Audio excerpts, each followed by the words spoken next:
Oi, pessoal, estou aqui de volta, né, para dar continuidade sobre a elaboração do plano de negócios. No primeiro vídeo, o assunto foi o sumário executivo, como ele deve ser construído. No vídeo 2, falamos sobre a análise de mercado, os 3 tipos de mercado, ou seja, mercado de concorrentes, mercado fornecedor e mercado de clientes. E hoje daremos continuidade sobre o plano de marketing. Bom, o plano de marketing, ele está diretamente relacionado com o mix de marketing, também conhecido como 4P. Em português, podemos encontrar nomenclaturas como composto de marketing, mas mix de marketing ele já é bastante encontrado na literatura em português também. Então, é importante que vocês conheçam essas terminologias. Significam a mesma coisa, ou 4Ps, mix de marketing, composto de marketing, são nomenclaturas diferentes para referir à mesma estratégia. E por que 4Ps? Porque eu vou elaborar estratégias direcionadas ao meu produto, lembrando que a ideia de produto aqui, ela está relacionada com o serviço ou com a fabricação de uma mercadoria, ou seja, aborda todos os 2 tipos, a prestação de serviços e a comercialização ou fabricação de produtos, de mercadorias. Em seguida, eu tenho uma praça ou ponto de distribuição, como alguma literatura traz, referenciar mesmas estratégias. O terceiro P aqui eu tenho preço, a formação de preço, como eu vou formar meu preço. E a quarta são estratégias de promoção, né? Será que promoção está relacionada apenas a descontos? Porque geralmente a gente vê promoção, 20% de desconto, promoção de inverno, promoção de verão, ou há outras estratégias relacionadas à promoção? Bom, vamos estudar um pouquinho disso hoje. Então, o P de produto. Lembrando que produto eu estou me referindo a mercadorias e serviços. Então, aqui eu vou definir as especificidades do meu produto. Ou seja, qual é o tamanho, qual é o modelo, a cor, o sabor, que tipo de embalagem eu vou utilizar, qual é a apresentação desse produto, o rótulo, a marca, todas as informações de características desse meu produto. Se possível, né, ou se necessário, faça fotografias do seu produto, se você já tiver protótipos disso, para poder documentar no seu plano de negócios. Esse item a mais no plano de negócio, ele proporciona que o avaliador ele consiga visualizar aquilo que você está falando de forma mais fácil. Então, se você tem fotos anexadas ao seu plano de marketing, ele chama muito mais atenção do que só a descrição. E para as empresas de serviço, você vai informar quais são os serviços que serão prestados, as características do serviço e as garantias que você irá oferecer pelos serviços prestados. Em preços, né, aqui eu vou responder a seguinte pergunta: quanto que o meu consumidor está disposto a pagar pelo meu produto ou pelo meu serviço? Quando eu for formar o meu preço de um produto ou serviço, eu tenho que sempre levar em consideração os custos que eu tive de fabricação desse produto ou serviço e o retorno que eu desejo. Além disso, eu não posso esquecer também que eu tenho que avaliar se o meu preço ele é compatível com o que aquele que está sendo praticado no mercado. Ou seja, os meus concorrentes, eles cobram mais caro ou mais barato pelo mesmo produto ou serviço? Ele é compatível? E há algumas estratégias também de definição para esse preço. Eu posso definir que um preço eu vou estabelecer que ele seja compatível com o mercado, ou seja, está praticamente igual ao que o mercado está praticando. Eu posso desejar que ele esteja abaixo de mercado, né, um pouco abaixo, só que ele não pode ser abaixo dos seus custos. A legislação proíbe que você venda um produto abaixo do seu preço de custo, ok? Então, tomar cuidado com isso, ou eu vou praticar acima do que é praticado pelo mercado, acima do mercado. É possível, sim. Depende do diferencial que você ofertará. Qual é o seu diferencial que fará com que o seu consumidor perceba que seu produto ou serviço atende melhor a necessidade dele? Então, depende desse posicionamento, ou seja, qual que é o diferencial que vai fazer com que esses consumidores busquem seu produto ou serviço e não de um outro concorrente. O terceiro P é o P de promoção. E lembra da minha pergunta sobre, será que a promoção está somente relacionada com descontos? Né? Promoção de inverno, promoção de coleções anteriores com 50% de desconto? É só isso? Não. Algumas das estratégias promocionais que podem ser utilizadas: propaganda em rádio, jornais, revistas, né? Pode ser utilizado carros de som, algumas empresas, algumas cidades ainda utilizam, né? Esses carros de som para fazer a divulgação do produto, do serviço. O que eu posso utilizar? A própria internet, as redes sociais, que muitas empresas já têm utilizado aí, é uma forma gratuita, né, de fazer propaganda, e também tem a forma paga, né? Eu posso pagar para potencializar, na verdade, até o Facebook utiliza uma outra nomenclatura que eu me esqueci agora, que é colocar aqueles anúncios pagos, né, e que você visualiza mais vezes. Então, eu tenho Facebook, Twitter, Instagram, YouTube, eu tenho várias redes sociais e eu posso utilizar muito bem essas redes sociais em favor do meu produto ou serviço. Outra estratégia é oferecer amostras grátis.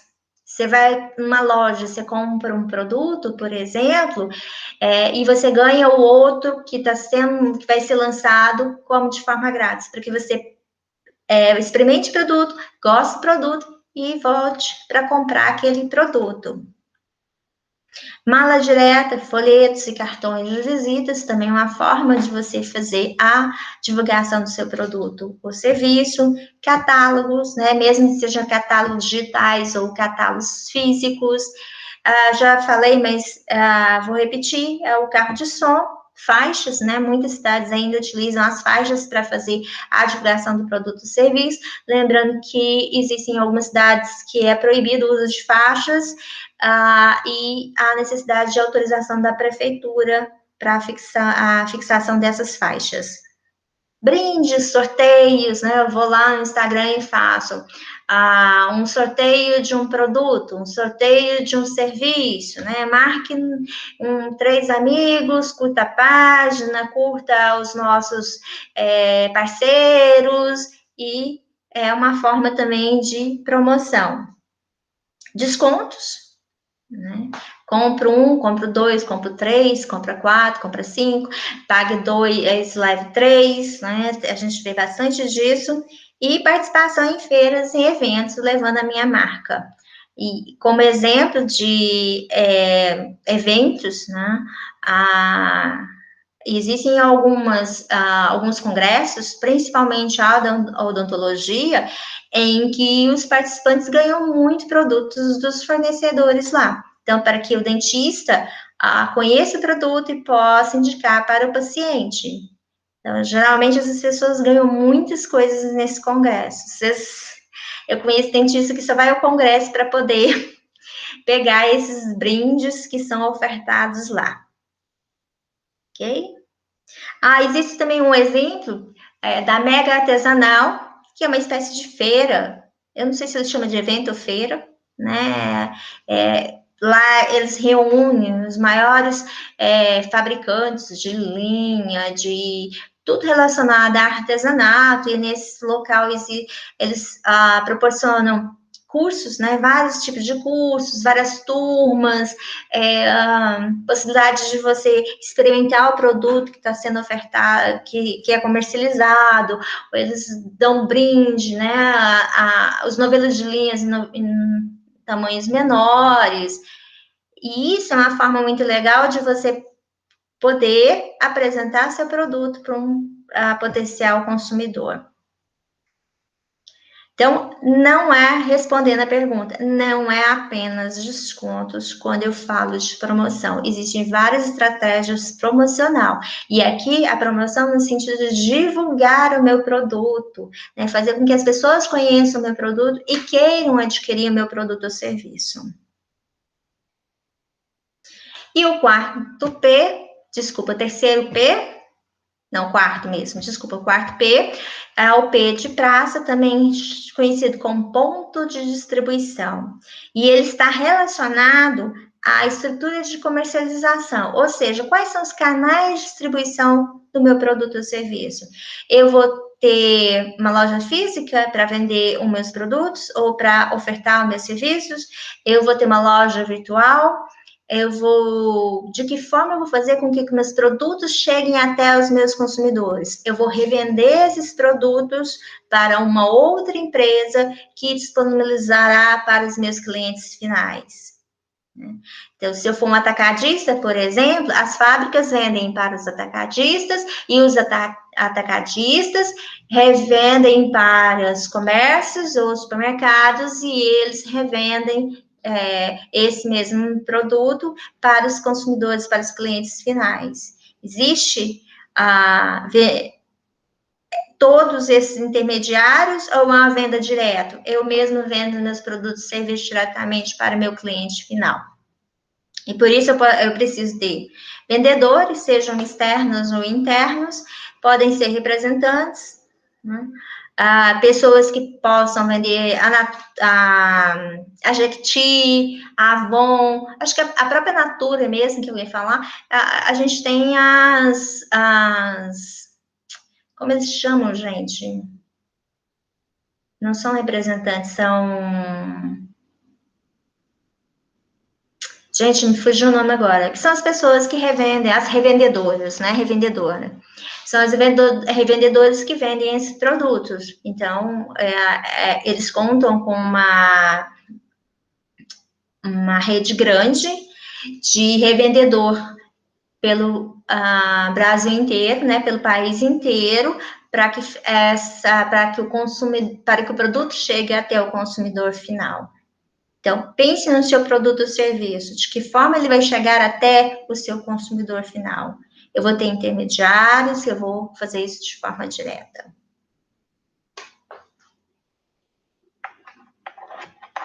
Continuando aqui na questão da praça, do ponto de distribuição, eu tenho que pensar também na localização do meu negócio, né? Onde ele vai ser localizado, local especificamente, e quando eu fizer isso, eu tenho que pensar na questão do contrato de locação, o valor, o prazo do aluguel, quanto tempo eu vou poder ficar nesse imóvel, 1 ano, 2 anos, 3, condições de pagamento, de renovação de contrato e tudo mais.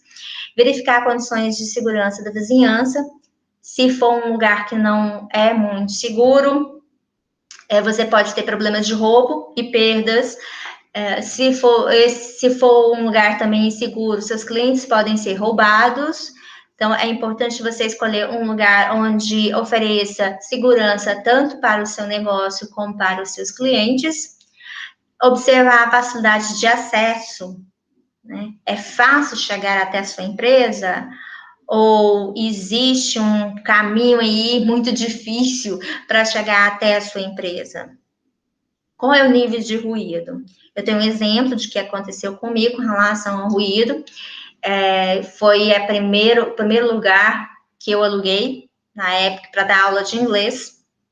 Eu aluguei uma sala comercial, na verdade, era uma sala que ela tinha uma entrada, uma recepção pequena, ela tinha uma segunda sala e uma terceira sala e um banheiro. E nessa época eu dava aula de inglês e queria um lugar separado da minha residência para que eu pudesse fornecer esses serviços. Olhei uma sala comercial, aluguei nesse prédio, é um prédio bem no centro da cidade, em Berlândia, aqui em Berlândia mesmo. Eu fui visitá-lo à noite, porque a ideia era ter um sócio que ia utilizar uma sala e eu utilizaria a outra sala para dar aula. E como ele tinha disponibilidade só de à noite para visitar o imóvel, eu fui à noite. Só que eu me esqueci, né, de que à noite você não consegue perceber todas as características do lugar onde você está alugando. Aluguei imóvel e comecei a dar aula. Imagina o barulho, por ser no centro da cidade de Uberlândia, perto da Praça Tubal Vilela, bem no centro da cidade mesmo, é um quarteirão da Praça Tubal Vilela. Ônibus passando o tempo todo, barulho de carro exportável, buzina. Então, assim, era inviável ficar numa sala dessa, dando uma aula de inglês. Eu tentei alguma estratégia para tentar abafar o ruído, como colocar isopor para diminuir o barulho, mas nada disso resolveu, né? Para fazer isso mesmo com sucesso, teria que usar aquelas espumas específicas, não sei nem se chama espumas que eles colocam nos estúdios, né? Para isolar o som. E tem o mesmo formato também nas salas de cinema, que você pode isolar o som. Mas não era viável economicamente para mim naquele momento.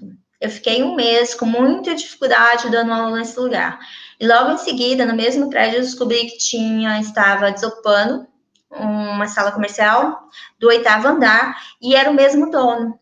E aí eu pedi para a imobiliária checar com o dono se ele se importaria que eu mudasse de sala, só mudando, sem ter que começar todo um contrato novamente, né? Só mudando de local, de sala.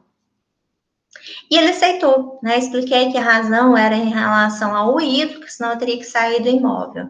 Bom, naquela época era mais fácil negociar com os proprietários, né? Hoje as imobiliárias são bem mais rígidas.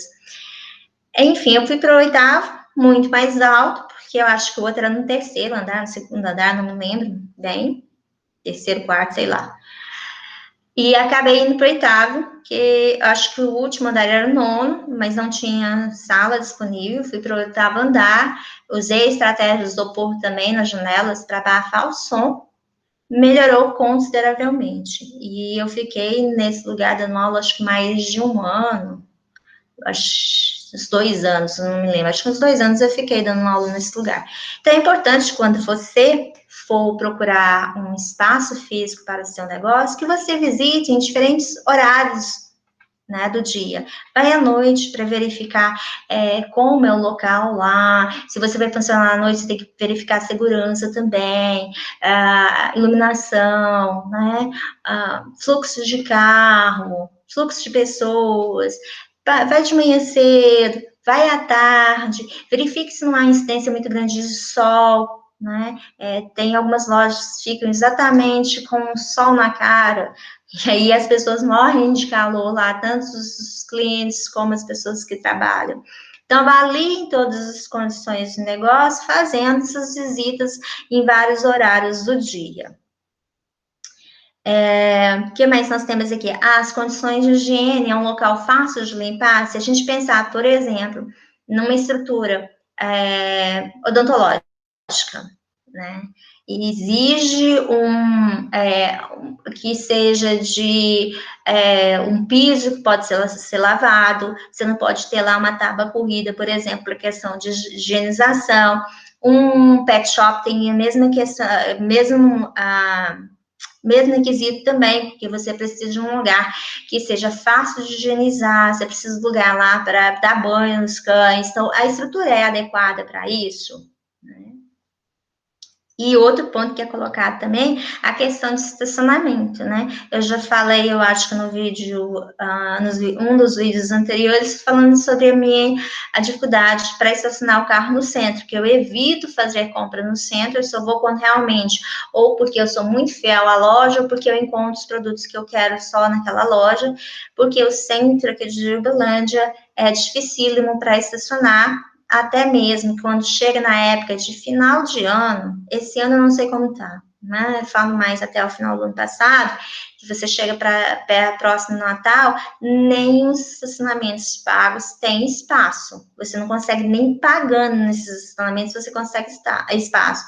E além do mais, porque a demanda aumenta, o valor dos estacionamentos ficam bem mais caro também. Então, a gente sabe que toda vez que eu tenho mais demanda do que oferta de produtos, e a gente chama isso, na verdade, de elasticidade, o que acontece? O preço sobe, né? Quando eu tenho muito mais ofertas do que demandas, obviamente, o preço cai. Então, eu procuro ir fazer compra, farmácia, por exemplo, a primeira coisa, eu pego a rede da farmácia, pague menos. Há várias farmácias da rede Pague Menos aqui em Uberlândia. Bom, do centro, não vou, porque não tem estacionamento na porta, eles têm convênio com um estacionamento, mas o estacionamento não é do lado da loja, você tem que andar, acho, uns 2 quarteirões, é muito movimentado. Então, o que eu prefiro? Eu prefiro um lugar mais tranquilo. Eu, geralmente, vou num lugar mais longe, tem estacionamento na porta da farmácia e é bem mais tranquilo. Porque a do centro, além de ser muito movimentada, você tem que esperar um atendente, você tem que esperar um caixa, você tem que andar até a loja, voltar para o seu carro, né? É muito mais estressante do que você chegar numa loja onde é mais tranquilo. Então, fique atento aqui sobre o fluxo de pessoas na região. Você precisa de uma localização onde você precisa um fluxo intenso de pessoas? Por exemplo, por que as lojas de roupas, né? A gente tem a Marisa, tem algumas outras lojas lá, que agora me fugiu o nome, no centro da cidade. Por que essas lojas se concentram no centro da cidade? Porque aí existe um fluxo de pessoas muito grande. Né? Por que ela não vai para um bairro? Porque o fluxo de pessoas está ali no centro. Então, não compensa ir para o bairro se eu não consigo levar, fazer com que meus clientes eles vão até o bairro onde eu estou localizada. Em cidades maiores, a gente não pode falar que só concentra esse movimento, esse fluxo de pessoas no centro. Na verdade, acaba até surgindo mini centros ali, diferentes, por bairros mais longe. Se a gente pegar Uberlândia, que é uma cidade já bem maior, a gente tem alguns pontos comerciais dentro do bairros mais afastados, que lá eles acabaram tendo uma galeria, e aí as pessoas acabam frequentando esse centro do bairro, ao invés de chegar até o centro mesmo da cidade, porque o deslocamento não compensa, é muito mais longe, eu gasto com transporte, eu gasto meu tempo, e talvez eu consiga encontrar próximo ao meu bairro que seja mais barato. Que seja mais barato no sentido, seja mais conveniente e o preço não seja tão maior assim também. O preço compensa essa minha conveniência. Temos que pensar também na questão de se eu estou muito próximo ou longe dos meus concorrentes, quando é bom estar próximo dos meus concorrentes, quando é ruim estar próximo. A gente vê aqui no centro da cidade, por exemplo, de Uberlândia, mas aí em Tuiutaba também, no mesmo formato, você tem uma loja da Magazine Luiza, da Eletro Eduardo, eu não lembro mais se aí tem Casas Bahias, eu tinha, mas essas lojas de produtos eletrônicos, móveis, são praticamente um atrás do outro na rua principal. Por quê? Porque a pessoa sai de um, cota o preço, ela passa o outro, cota o preço, passa o outro, cota o preço. Então, para ele, na verdade, é importante que eles fiquem próximos ali, porque o cliente provavelmente não deslocaria muito longe para fazer essa avaliação, não só de preço, mas prazo de pagamento, condições de pagamento e tudo mais. Avaliar também a proximidade de fornecedores, né? Se eu, por exemplo, eu quero fabricar produtos de açaí, né? Derivados, minha produção serão derivados do produto de açaí. Bom, de onde vem açaí? Né? Eu vou pôr minha loja, ela vai comprar diretamente lá do norte do país. Se eu tô lá no sul, eu vou comprar de intermediário. Né? Existe a possibilidade de mudança da minha empresa, ao invés de eu estar lá no sul, eu estou no centro-oeste, ou eu posso ir mais para o norte. Então, quanto mais próximo eu estou dos meus fornecedores, menos custo do frete para entrega. E o frete, ele onera os meus custos. Onerando meus custos, eu vou ter que cobrar mais caro também dos meus clientes. E aqui também o material fala, né, para visitar o ponto pelo menos 3 vezes em horários alternados, para verificar o movimento de pessoas, veículo no local, foi aquilo que eu falei para vocês, principalmente atenção ao ruído, né, do local, se você precisa de um local mais silencioso para trabalhar. Hoje existem outras estratégias que na época eu não tinha nem condições de arcar, mas o ar-condicionado, por exemplo, se você faz barulho do ar-condicionado e lacra o próprio ar-condicionado, ele reduz barulho externo, né? Mas essa também não era uma opção para mim. Mas já existem outras possibilidades aí. Mas melhor mesmo é visitar em horários diferentes para que você conheça. Bom, nós finalizamos o plano de marketing aqui. Eu vou encerrar o vídeo aqui. Caso vocês tenham dúvida, como eu disse anteriormente, entre em contato comigo para esclarecimento de dúvidas. O próximo vídeo iniciará em plano operacional. Muito obrigada pela atenção e vejo vocês no próximo vídeo.